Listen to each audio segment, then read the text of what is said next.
Aleluia. Edinho é evangelista nato, está no sangue dele. Glória a Deus. Amém? Então vamos lá. Glória a Deus por isso. Algumas famílias viajando, alguns com parentes em casa, alguns cansados. Ontem foi bem gostoso, mas foi muito intenso. Mas que bom que você pôde estar aqui.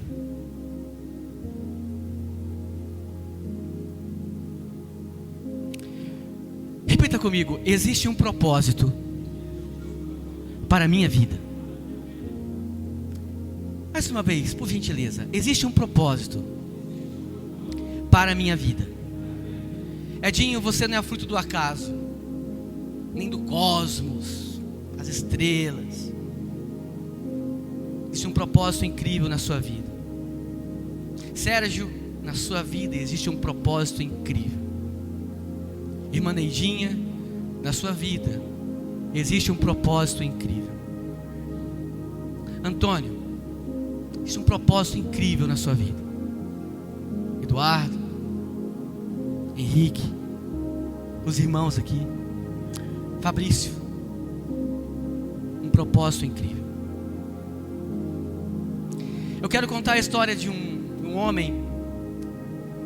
Foi um grande profeta. O seu pai se chamava Amós.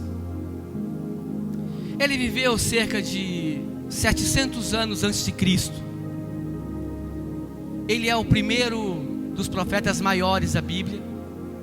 Dos 5 livros: Isaías, Jeremias, Lamentações, Ezequiel e Daniel. Isaías é o primeiro dos livros dos profetas maiores.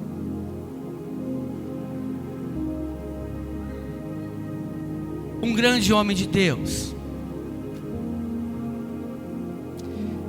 Quando você lê o livro de Isaías, do capítulo 1 ao capítulo 5, ele começa a falar, Reinaldo, para o povo: olha, vocês são pecadores. E ele começa a falar dos ais. Ai de você que transforma o mal em bem. Ai de você que passa a noite tomando bebida forte aos sons de tamborins. Ele começa a falar sobre isso. Ai de você. Porém, teve um momento que algo muito importante acontece na vida dele, em que um ciclo se inicia. Daqui a 2 meses, olha só como passa rápido, não? Angélica, daqui a 2 meses nós vamos ter um final de semana incrível para comemorar o nosso primeiro ano de Ministério Égide. Amados, olha para isso.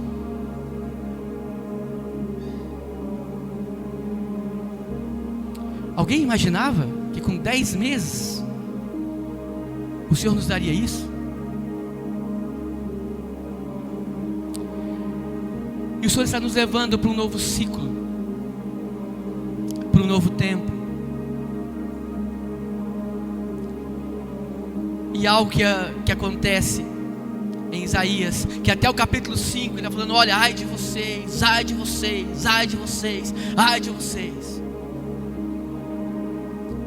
Filho, abre por gentileza em Isaías capítulo 6. Vamos ler do verso 1. Isaías, o reino de Israel era dividido. Israel teve 3 reis: Saul, Davi e Salomão. Quando Salomão morre, há uma divisão no reino. Ao norte fica Israel e ao sul Judá. Ao norte ficam 10 tribos. Ao sul, onde fica Jerusalém, Judá, fica a tribo de Judá e a de Benjamim. Então, toda vez que você ouvir a palavra Judá, é a parte sul, que era Israel por completo. Esse homem, o profeta Isaías, era profeta em Judá, ao sul. E aqui começa então a grande aventura de um novo ciclo. Você espera por um novo ciclo? Você sente que está sendo transicionado para um novo ciclo? Então olha aqui. No ano da morte do rei Uzias, eu vi o Senhor assentado num trono, alto e exaltado, e as abas das suas vestes enchiam o templo. Que Que cena era essa? Mas eu quero chamar a sua atenção aqui para esse primeiro ponto, em que começa assim: no ano da morte do rei Uzias. Bruno, alguma coisa marcou um novo tempo para a vida de Isaías. Nesse caso aqui ele lembra: olha, Ana, foi quando morreu o rei Uzias. Obrigado.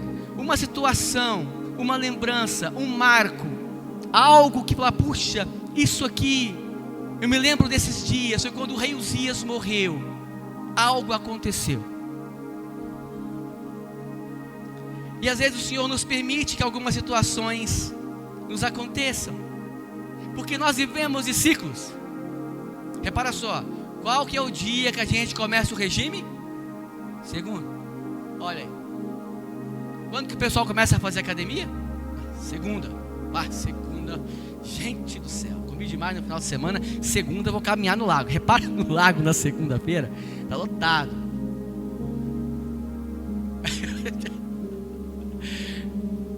aos adolescentes indo para a juventude aí, né? Quando eu fizer 18 anos, Renata, tirar minha carteira com 18 anos, dono do meu nariz, vou casar e vou ser dono do meu nariz. Ai, pegadinha, né? Você nunca vai ser dono do seu nariz. O que acontece? Quer ver uma outra coisa legal também? Rafa, em janeiro eu vou começar a ler a Bíblia, hein? Em janeiro eu vou ler a Bíblia toda, um ano inteiro eu vou ler toda a Bíblia ano que vem, viu? Gente, a gente está em julho, dá tempo para começar esse ano, tá? Tá valendo, já, 1, 2, 3 e valendo. Aproveita que amanhã é segunda-feira e já começa a ler a Bíblia. Nós somos gerados por ciclos.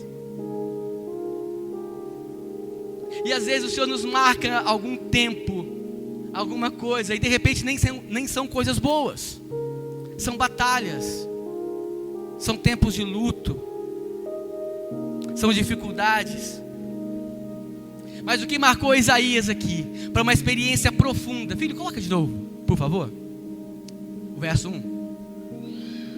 Algo marcou Isaías aqui. Foi na época da morte do rei Uzias. Ele teve uma visão do Senhor assentado no seu trono. É muito provável que o Senhor está te lembrando agora sobre um ciclo que você está passando, e que deve ser um ciclo que vai marcar um novo tempo incrível. Incrível. Pastor, mas você não sabe das minhas lágrimas. Irmão, você não sabe das minhas. Mas a Bíblia diz que os que com lágrimas semeiam, com júbilo ceifarão. Então o primeiro ponto é a morte do rei Uzias. O que você tem passado que te chama para um novo tempo? É um conflito? É uma dor? O que te leva a virar uma página, Pedro? A morte do rei Uzias traz a lembrança de Isaías que algo aconteceu lá, Greg. Avançamos então, filho, do verso 2 ao verso 5. E diz assim: acima daquele trono, acima dele estavam serafins. Cada um deles tinha 6 asas. Com 2 cobriam o rosto, com 2 cobriam os pés, e com 2 voavam. Olha essa cena. Pode continuar, obrigado. E proclamavam uns aos outros: Santo, Santo, Santo é o Senhor dos exércitos, e a terra inteira está cheia da sua glória. O som das suas vozes, os batentes das portas tremeram. Ao som das suas vozes, os batentes das portas tremeram, e o templo ficou cheio de fumaça. Então gritei: ai de mim, estou perdido, pois sou um homem de lábios impuros, e vivo no meio de um povo de impuros lábios. Os meus olhos viram o Rei, o Senhor dos exércitos. Eu não sei quanto a você. Eu tinha um desenho antigo aí chamado Fantástico Mundo de Bob. Alguém lembra? Que era um menininho que pedalava e a imaginação dele, a minha mente é mais ou menos daquele jeito. E eu fico imaginando essa cena aqui. E essa cena, ela é pesada, ela é terrível. Oh, que visão é essa? Henrique, lembrei de uma história. Certa vez, teve um tempo, na minha juventude, quando eu era jovem, passando tempo assim, né? Mas que a gente era jovem lá na igreja batista. A gente é jovem até hoje, é o estado de espírito que revela a nossa juventude. Amém, irmãos? Aleluia. Mas enfim, lá na igreja batista, lá em Maringá, e eu me lembro que tinha duas jovens que veio de experiências ocultistas. E quando elas se converteram a Jesus, elas viam anjos e viam demônios. E era muito legal ouvir as histórias delas. E certo dia eu falei: quer saber, Sabrina? Eu quero ver anjo. E eu quero ver anjo, eu quero ver anjo, eu quero ver anjo. E certa vez os meus pais, a minha irmã morava em Guarapuava. Os meus pais foram visitar a minha irmã, meu cunhado e minhas sobrinhas em Guarapuava. E eu fiquei sozinho em casa, Valdeci. Ok, olha a minha ideia hiper criativa.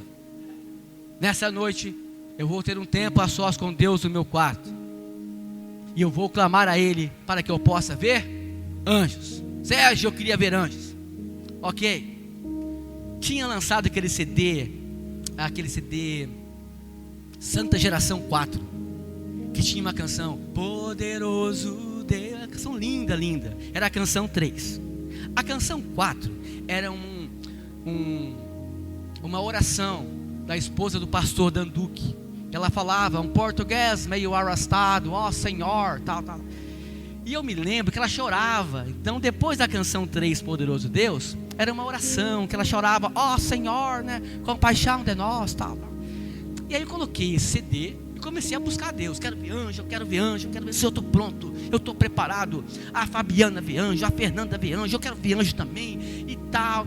E acabou a canção 3, o Poderoso Deus, e entrou a canção 4, onde a irmã chorava, tal. E de repente, Rafão, de repente um barulho atrás de mim. Pá! Isso era 1h30 da manhã. Lembra que eu estava sozinho em casa? E eu estava de frente para a parede, aqui o computador, tocando a canção, no CD que estava lá. E de repente, eu de frente com a parede, escutei um barulho. Amados, arrepiou até o cabelo da nuca. Porque me veio à minha mente Isaías capítulo 6. Falei: pronto, 1h30 da manhã. Júlia, eu vou olhar para trás e vou ver um ser com 6 asas, que com 2 cobre o rosto, com 2 voa e com 2 cobre os pés. Vou virar para ele, sozinho em casa. Vou falar assim, né? Boa noite, quer um sorvete? O que isso aqui? Meu Deus. Me deu medo, a tal ponto que eu, com o olho fechado, olhando para a parede, com medo de olhar para trás, falei: Senhor, eu não estou pronto para ver anjo. Por gentileza, se o anjo é teu, o Senhor peça para que ele vá embora, por favor. Se o anjo não é teu, vai embora agora em nome de Jesus, que eu repreendo. Tal. Quando eu olho para trás, amado, lembra que em cima, naqueles PCs, tinha um plástico pesado que cobria o PC? Aquele plástico pesado caiu numa bandeja de inox, onde estava o meu lanchinho que eu tinha comido.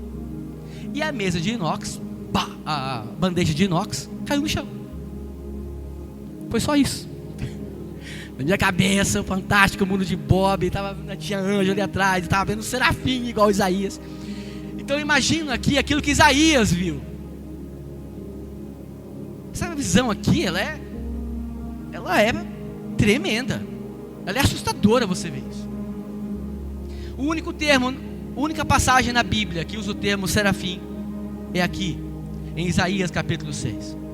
E sabe, os serafins declaravam, Eduardo, santo, santo, santo. Mas por que eles declaravam santo, santo, santo? Por falta de criatividade, será? Por que esse superlativo? Por que falar tanto sobre santo? Porque, amado, o nosso Deus é um Senhor tão sublime, tão elevado, que não há palavras que possam expressar o que realmente Ele é. Nem os homens e nem os anjos que há uma eternidade fazem isso, de acordo com Apocalipse capítulo 4. Consegue dizer tudo o que ele é. Mas teve um momento, Edinho, que a fumaça entra no templo.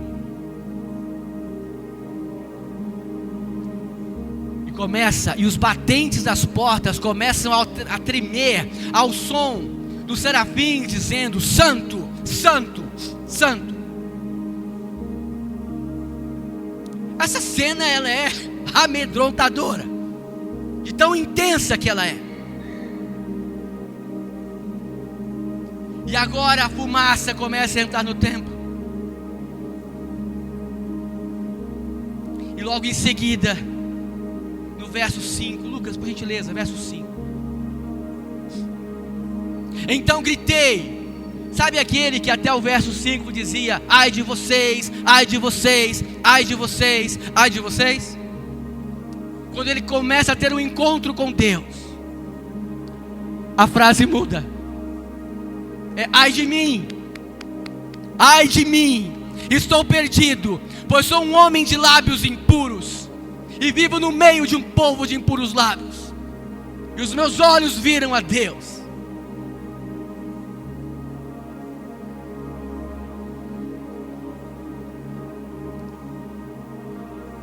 Quando nós começamos a nos aproximar de Deus, Ele é tão santo, tão santo, tão puro, que nós começamos a olhar para nós. E quando essa experiência com Deus, ela é profunda, eu paro de olhar o problema dos outros e começo a olhar para mim. Ai de mim, ai de mim, ai de mim. Eu sou um pecador. Eu sou um pecador. Eu sou um homem de lábios impuros. E Edinho, o que será que significa isso?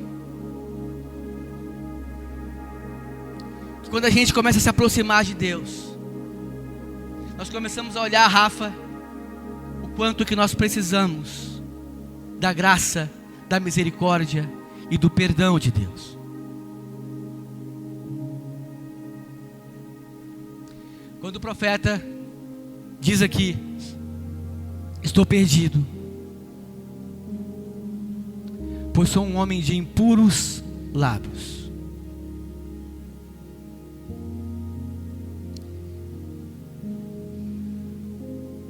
Filho, por gentileza, depois a gente volta para Isaías, mas vamos para Mateus, Evangelho de Mateus 12, verso 34.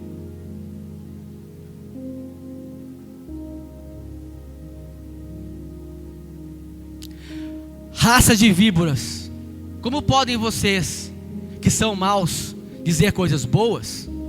Pois a boca fala do que o coração está cheio.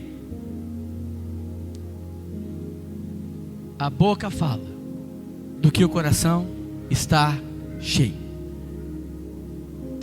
Porque muitas vezes nós voltamos em alguns versículos chaves para lidar com algumas situações, como corpo de Cristo, como comunidade. Porque precisamos ficar atento ao que sai dos nossos lábios, e não quando está tudo bem, não quando você está sob o controle das suas emoções, muito obrigado, dos seus sentimentos.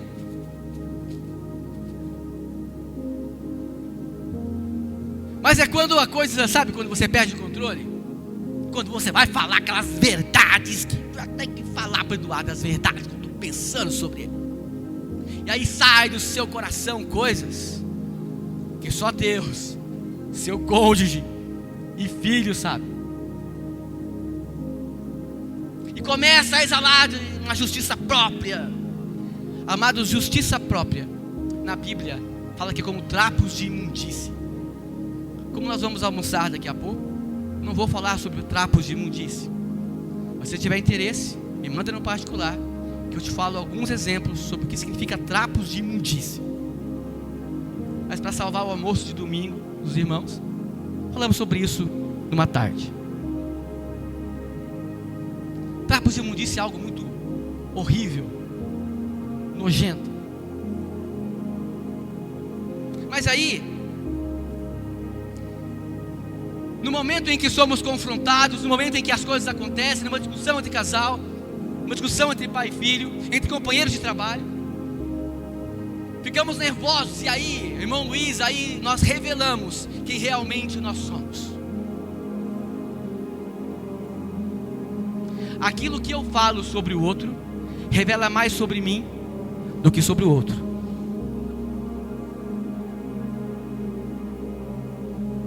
Certa vez, numa conversa lá em casa, a Josi fez um comentário: poxa, o Lucas é assim, assim, assim. Eu falei: Josi, vem cá, vamos no espelho, fala de novo as características do Lucas.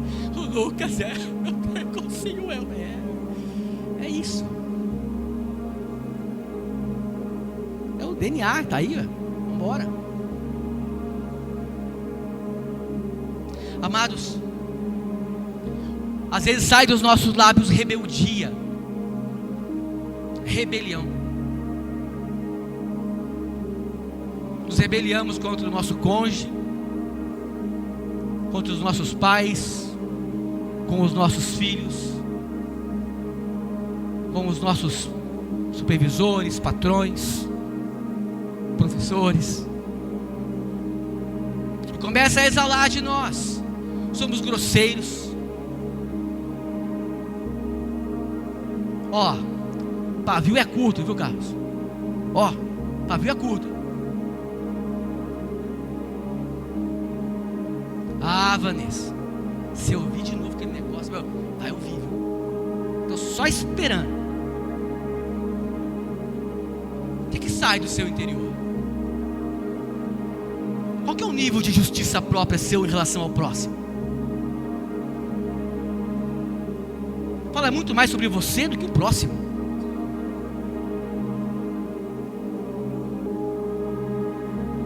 Palavrões. Já falei sobre isso. Quero falar sobre um palavrão aqui. Pastor, palavrão. A palavra desgraçado. Você é um desgraçado. Desgraçado. Alguém sem a graça de Deus. Sem a graça de Deus não há salvação. Cadu, se eu te chamar de desgraçado, estou dizendo: ó, Cadu, você está condenado ao inferno. Será que é isso que brota do nosso interior?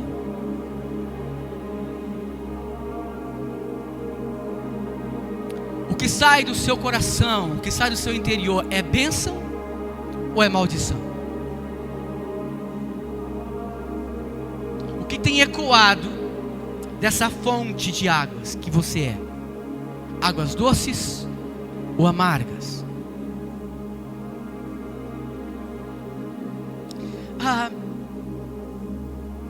O que você tem atraído para a sua casa?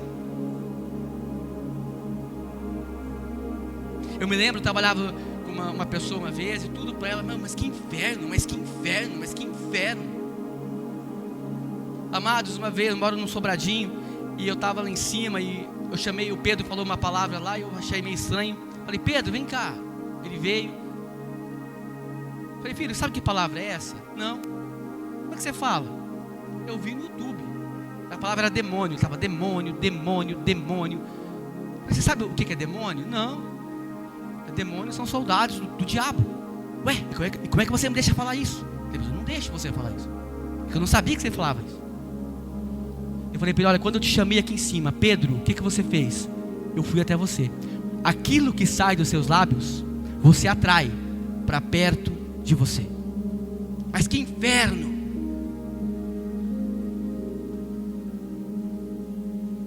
Mas tudo está errado na minha vida. Porque comigo não nada dá certo mesmo. Eu não vou casar. Eu não vou ser feliz.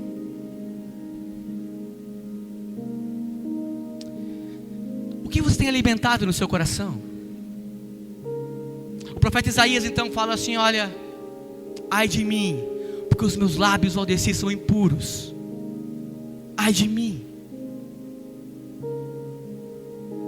Quando nós nos preocupamos mais em olhar para os outros, é uma fuga de ter confrontos internos consigo mesmo.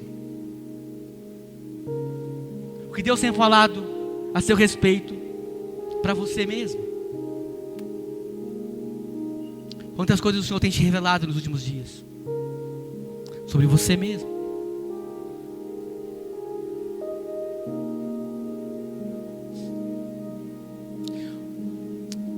Não precisa abrir, filho, mas Mateus 6:21 fala assim: pois onde estiver o seu tesouro, também estará o seu coração.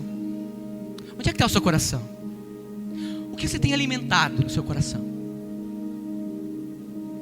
Tem se alimentado desse banquete? Ou você vive de outras receitas que até então não tem dado o resultado que você espera? Precisamos reconhecer que somos pecadores. Ai de mim. Alguém que ficava assim, olha, ai de você, ai de você, ai de você, ai de você, quando tem um encontro com Deus, e ai de mim. Senhor, tem compaixão de mim, tem misericórdia da minha vida. Eu preciso do Senhor, eu preciso do seu perdão. Senhor, eu sou impulsivo. Senhor, eu só fico olhando para o defeito dos outros. Agora eu estou começando a ver os meus. Me ajuda. Isaías então, depois de ver o Senhor, ele tem uma pancada, um encontro com Deus.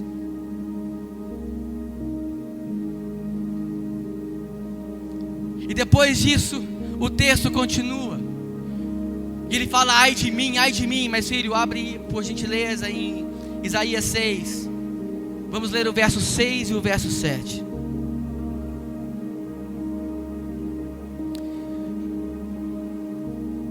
Depois que Isaías falou, ai de mim, pois sou um homem de lábios impuros, ele reconhece que ele é pecador. Acontece isso. Logo, um dos serafins voou até mim, trazendo uma brasa viva, que havia tirado do altar com uma tenaz.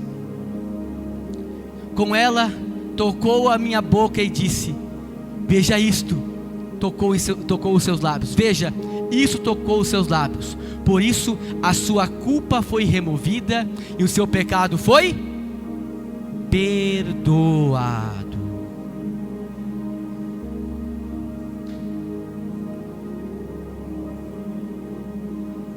Pecado perdoado. Você já cometeu coisas horríveis? Você sabe que foi perdoado por Deus? Eu já. E sabe, Evangelho em 1 João, capítulo 1, verso 9. Primeira epístola de João 1:9 diz assim: se confessarmos os nossos pecados, Ele é fiel e justo para perdoar os nossos pecados e nos purificar de toda injustiça. Olha, a gente já viu que temos trapos de imundícia aqui dentro, que precisamos mudar por completo aqui no nosso interior. Tem coisas que o Espírito Santo está revelando a você, sobre você mesmo, que você está começando a pensar, eu nunca tinha pensado sobre isso. Porém, há uma saída para mim e para você. Se confessarmos os nossos pecados, Ele é fiel e justo para perdoar os nossos pecados e nos purificar de toda injustiça. E digo mais, filho, Miqueias, pastor Miqueias, tem Miqueias na Bíblia, irmão. Glória a Deus pelo livro de Miqueias. Miqueias, capítulo 7, verso 18 e 19. Quem é comparável a ti, ó Deus, que perdoas o pecado e até esqueces a transgressão remanescente da tua herança? Tu, que não permaneces irado para sempre, mas tem prazer em mostrar o amor leal. De novo, terás compaixão de nós. Pisarás as nossas maldades e lançarás todos os nossos pecados nas profundezas do mar. Quando você e eu pedimos perdão a Deus, Ele nos perdoa. E sabe o que Ele faz depois que Ele perdoa? Ele lança nas profundezas do mar. Ele se esquece, Vanessa. Pecado confessado é pecado perdoado e pronto. Mas há uma diferença entre arrependimento e remorso. Remorso é aquilo que a gente faz, sabemos que é errado, nos dá uma tristeza momentânea, nos incomoda, mas na próxima oportunidade você vai e faz de novo. Arrependimento, você erra, você sabe que errou, você pede perdão a Deus, e você luta para nunca mais cometer isso de novo, e vigia para isso. Então vem o perdão de Deus. Isaías agora vem uma tenaz do céu, como uma tenaz o anjo traz uma brasa do altar e coloca nos seus lábios, e os lábios dele são purificados, e o texto fala que os seus pecados foram perdoados. O profeta que profetizava, ai de você, ai de você, ai de você, ai de você, tem um encontro com Deus e fala, ai de mim, ai de mim, ai de mim. Reconhece o seu pecado. Quando ele vê a santidade de Deus e a pureza que há em Deus, e ele vê a sujeira que há nele, ele reconhece e pede perdão. Carlos, ele é perdoado. E depois que é perdoado, no verso 8 de Isaías 6, acontece algo incrível. Então ouvi a voz do Senhor conclamando, a quem enviarei? Quem irá de ir por nós?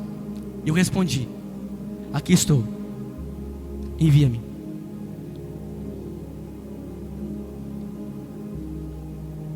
Você quer ouvir a voz de Deus?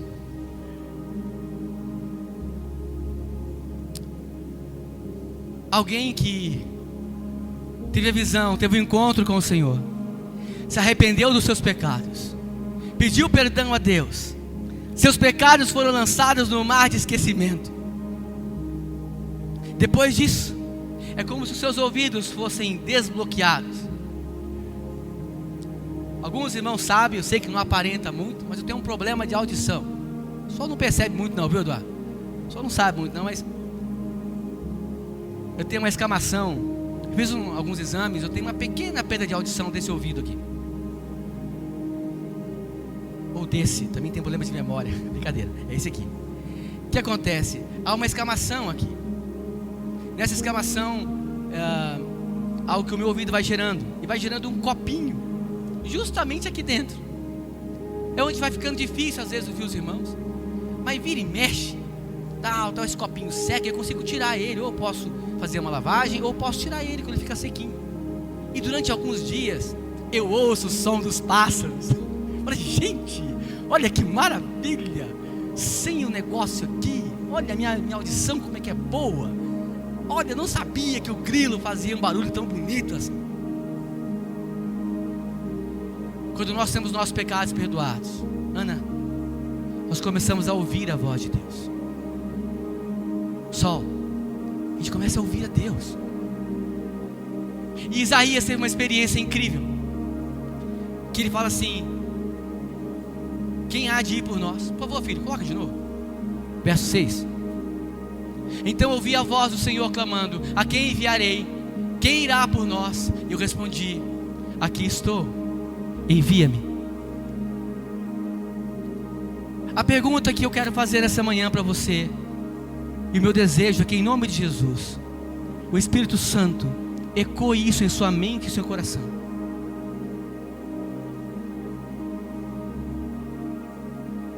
A quem enviarei?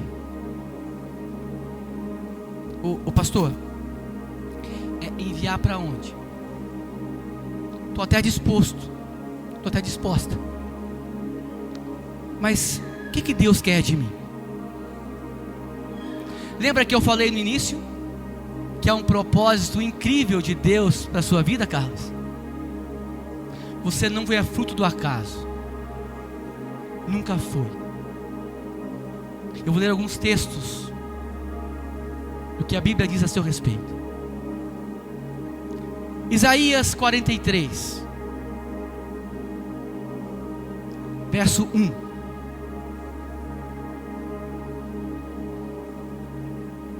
Mas agora, assim diz o Senhor, aquele que o criou, ó Carlos, ó Vanessa, ó Flávio, ó Marcos, aquele que te criou, aquele que te formou, ó Sérgio, ó Greg, ó Edinho, ó Sara,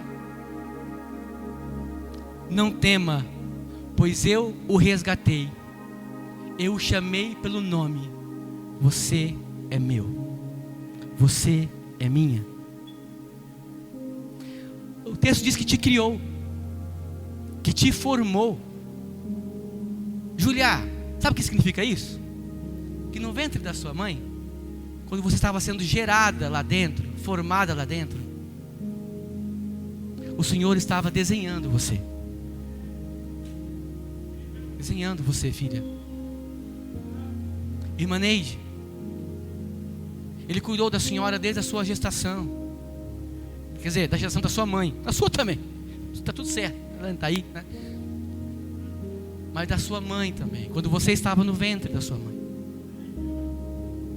Antônio, você nunca foi fruto do acaso, meu irmão. Você traz consigo uma resposta de Deus para essa geração. Valdeci,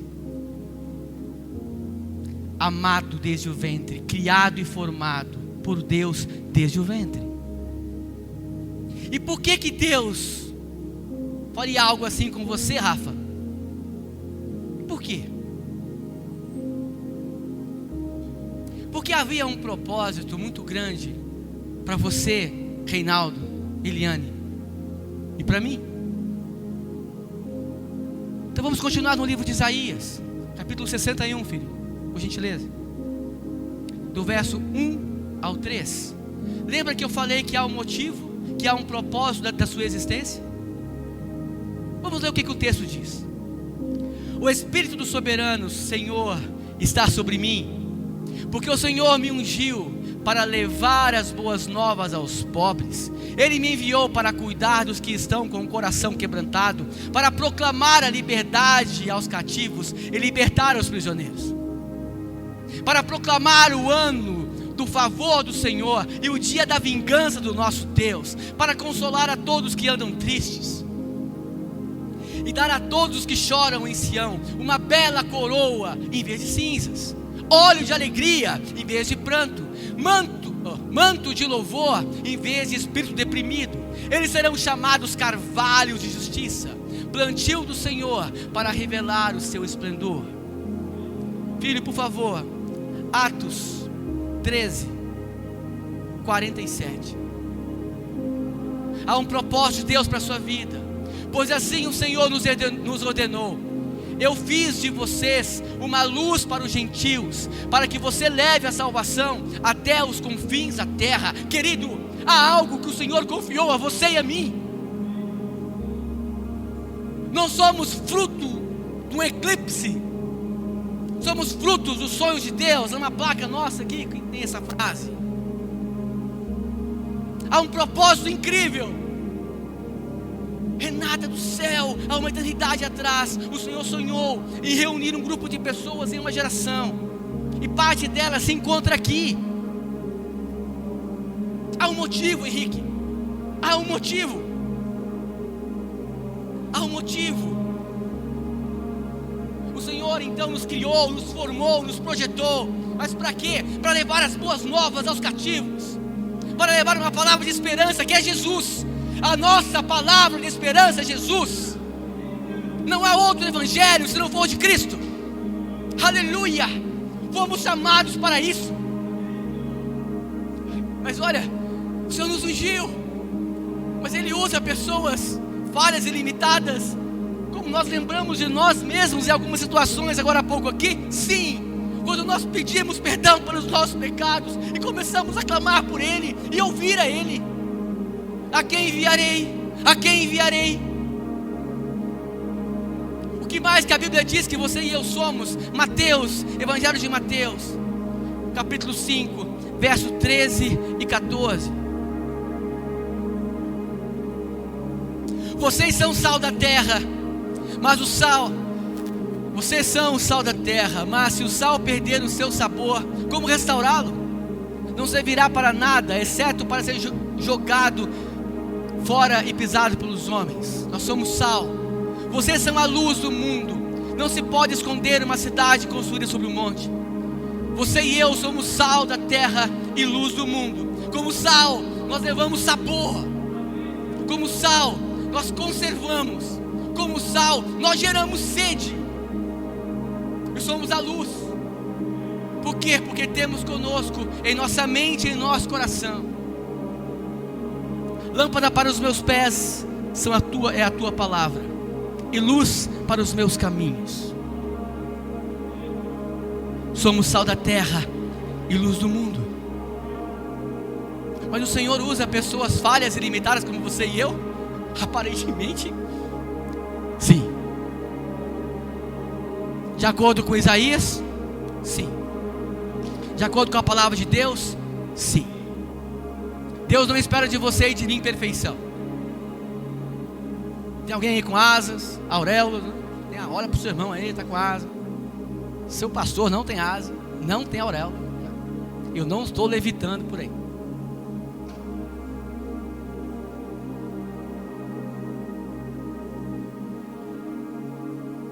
E como que eu posso fazer isso, Henrique? Olha, alguns podem fazer isso estando aqui em cima, trazendo a palavra de Deus, ensinando, orientando. Outros podem fazer isso nas salinhas ali, ó. Vamos começar em breve aqui a escola bíblica dominical, às 9 horas da manhã, aos domingos. E de repente, para aqueles que não podem vir aos domingos, vamos pensar em algo online durante a semana. Mas você pode ir ensinando.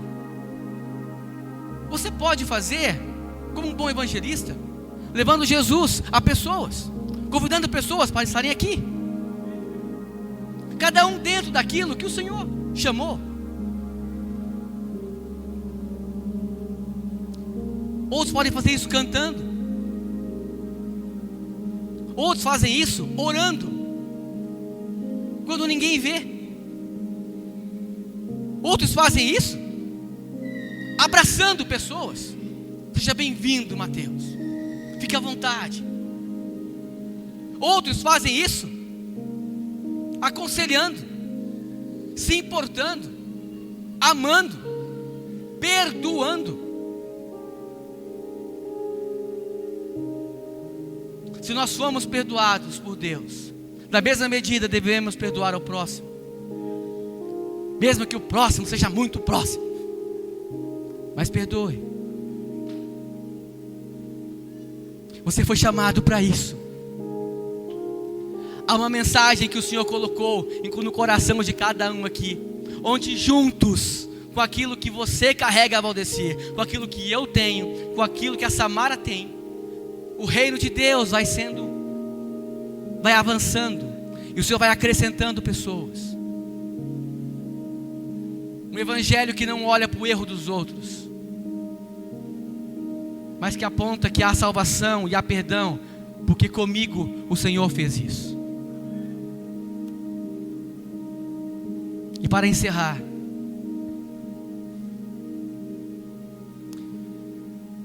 o porquê devemos fazer isso? O porquê devemos dizer sim para o nosso propósito? Haverá uma recompensa, não só na terra, mas nos céus. Mas olha, Isaías não morreu de febre. Isaías não morreu dormindo em seu leito. Alguém aqui se lembra como que Isaías morreu?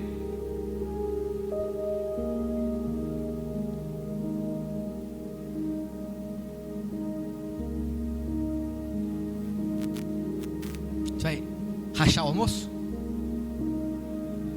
Você está me convidando para almoçar? Oh, Senhor, obrigado. Isso mesmo. Ele foi cerrado ao meio.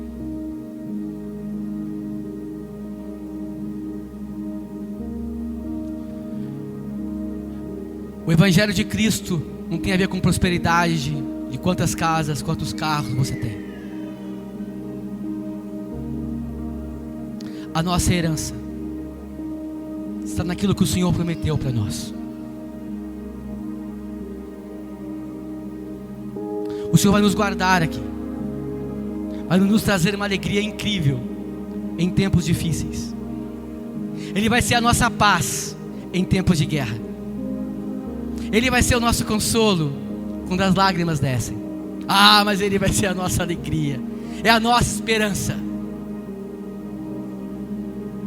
O último texto que nós leremos agora, Mateus 25, do verso 31 ao 40.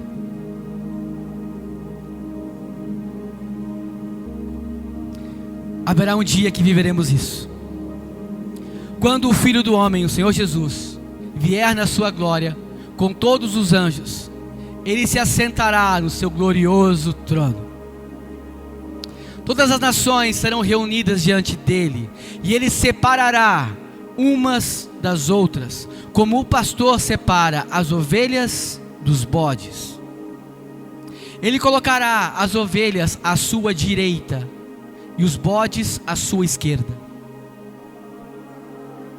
Então o rei dirá aos que estiverem à sua direita: venham, benditos do meu Pai, recebam como herança o reino que foi preparado para vocês desde a criação do mundo. Há um lugar preparado para nós. Pois eu tive fome e vocês me deram de comer, eu tive sede e vocês me deram de beber, eu fui estrangeiro e vocês me acolheram, necessitei de roupas e vocês me vestiram, estive enfermo e vocês cuidaram de mim, estive preso e vocês me visitaram. Então os justos lhe responderam: Senhor, quando te vimos com fome e te demos de comer, ou com sede e te demos de beber? Quando te vimos como estrangeiro e te acolhemos, ou necessitado de roupas e te vestimos? Quando te vimos enfermo ou preso e fomos te visitar?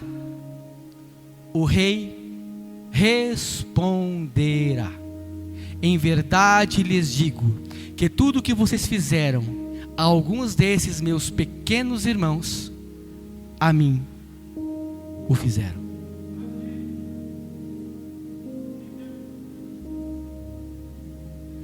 Quando você levanta de madrugada para orar por alguém,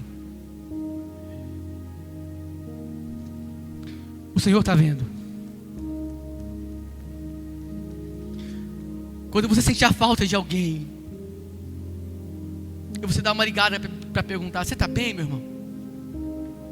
O Senhor está vendo. Você se importa com alguém que não tem o que comer? O Senhor está vendo. Quando você vê alguém passando frio e você pode de alguma forma ajudar, o Senhor está vendo.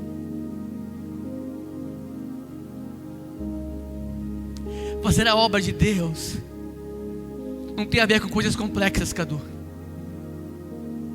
Fazer a obra de Deus tem a ver com coisas simples.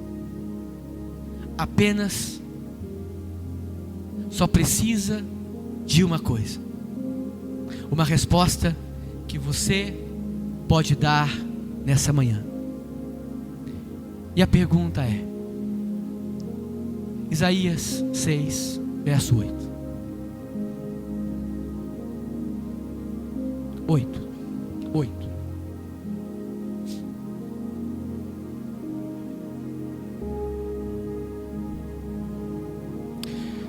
Então ouvi a voz do Senhor clamando: a quem enviarei?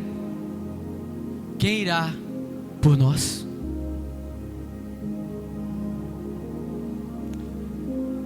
Você pode ficar de pé.